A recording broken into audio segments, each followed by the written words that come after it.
నల్లగొండలో అనుమతి లేకుండా BRS office ని నిర్మించడంపై మంత్రి కోమటిరెడ్డి వెంకటరెడ్డి ఫైర్ అయ్యారు. 100 కోట్ల ప్రభుత్వ భూమిలో బీఆర్ఎస్ ఆఫీస్ నిర్మిస్తున్నారు అన్నారు కోమటిరెడ్డి.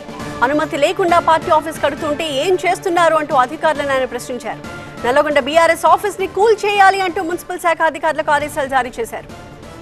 నల్లగొండలో అనుమతులు లేకుండా బీఆర్ఎస్ పార్టీ కార్యాలయం నిర్మించడంపై మంత్రి కోమటిరెడ్డి ఫైర్ అయ్యారు. 100 కోట్ల ప్రభుత్వ భూమిలో అనుమతి లేకుండా ఇంద్రభవనం లాంటి పార్టీ ఆఫీస్ ని కడుతూ ఉంటే మీరంతా ఏం చేస్తున్నారు అంటూ మున్సిపల్ కమిషనర్ ని ప్రశ్నించారు. ఆయన వెంటనే బీఆర్ఎస్ కార్యాలయాన్ని కూల్ చేయాలని ఆదేశించారు. సామాన్య ప్రజలకు, రాజకీయ పార్టీలకు అందరికీ ఒక్కటే రూల్ ఉండాలని మంత్రి కోమటిరెడ్డి వెంకటరెడ్డి అన్నారు. అక్కడ గవర్నమెంట్ హాస్పిటల్లో 100 కోట్ల ప్రభుత్వ భూమిలో పార్టీ ఆఫీసు మున్సిపల్ పర్మిషన్ లేకుండా కట్టించుకుంటే అసలు రూల్స్ ప్రకారం మా మున్సిపల్ కమిషనర్ గారు ఎప్పుడో కూలగొట్టాలి. నేను చెప్పలే, నేను చెప్తే ఆయన కూలగొడుతుండే.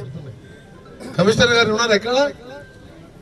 కమిషనర్ గారు వారికోస్ వెయిన్స్ వ్యాధికి కేవలం 30 నిమిషాల్లో చికిత్స. కాల్ చేయండి 9989527715.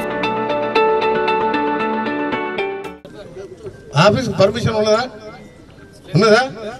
అది పేదవాడు ఇల్లు కట్టుకుంటే పర్మిషన్ లేకుండా కూలగొడుతా ఉంచుతావా? మరి ఇది ఎందుకు కూలగొడతలు? నోటీస్ ఎన్ని రోజులు ఇచ్చి 1 మంత్ కాలే, 2 మంత్స్ అయింది. ఎన్ని నోటీసు? 10 నోటీసులు. పద్ధతి అది. 100 కోట్ల ఆస్తి పర్మిషన్ తీసుకొని అవసరం ఉంటే కట్టుకోవాలి. అసలు టౌన్లో నీ మినిస్టర్గా చెప్పకూడదు. ఎవరు ఎక్కడ రోడ్డు మీద ఇల్లు కట్టుకున్నా మీరేమనద్దు, అంతేనా? నువ్వు డీటు నువ్వు చేయి. ఏదో మినిస్టర్ ఆర్డర్ మీద government order, you go as per rules. Common మ్యాన్కి ఏ విధంగా ఉన్నాయో ఆ విధంగా చేయాలి.